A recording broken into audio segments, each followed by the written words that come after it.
जी अस्सलाम वालेकुम भाईजान, क्या हाल हैं? ठीक ठाक हैं सारे। सारे दोस्त भाई कह रहे थे शौक करवाएं। गर्मी का मौसम बहुत ज़्यादा है।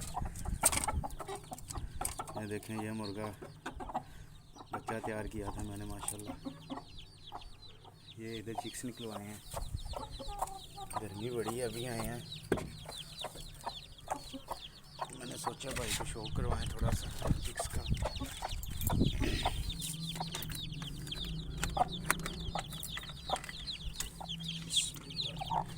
माशाल्लाह सब भाई शौक करें। ये मादी है, ये चिक्स हैं माशाल्लाह, अभी 5 दिन के हैं। चेक करें, शौक करें माशाल्लाह। ये घर की मादी है मेरी।